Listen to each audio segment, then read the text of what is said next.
বড়সড় শাস্তির মুখে পড়লেন বীরভূমের এএসআই রাজকুমার দাস। বীরভূমের এসপি আমানদীপ কড়া ব্যবস্থা নেওয়ার দিকে হাঁটলেন। গত কয়েকদিন আগে সিউড়ি থানার একাধিক অফিসারকে বদলি করেছিলেন এসপি।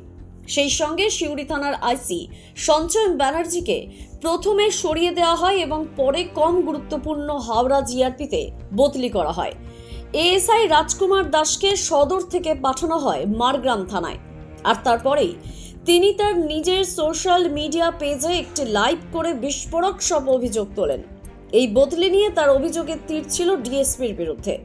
ডিএসপি নাকি তৃণমূলের ব্লক প্রেসিডেন্টের নির্দেশে সেদিন নিজে ঝামেলা লাগিয়েছিলেন। তার কাছে সেই কল রেকর্ডও আছে বলে দাবি করেন। আর সেই ঘটনার 48 ঘন্টার মধ্যেই শাস্তির মুখে পড়তে হলো এএসআই রাজকুমার দাসকে। পরবর্তী অর্ডার না হওয়া পর্যন্ত সাসপেন্ড করে দেওয়া হলো। কোনো অভিযোগের প্রমাণ দিতে না পারা, বিভাগের বিষয়ে প্রকাশ্যে কথা বলা, আধিকারিকদের সামনে সময়ে হাজির না হওয়া ইত্যাদি একাধিক কারণে তাকে সাসপেন্ড করা হলো। এই ঘটনায় গোটা বীরভূম পুলিশ মহল জুড়েই ব্যাপক চাঞ্চল্য তৈরি হয়েছে।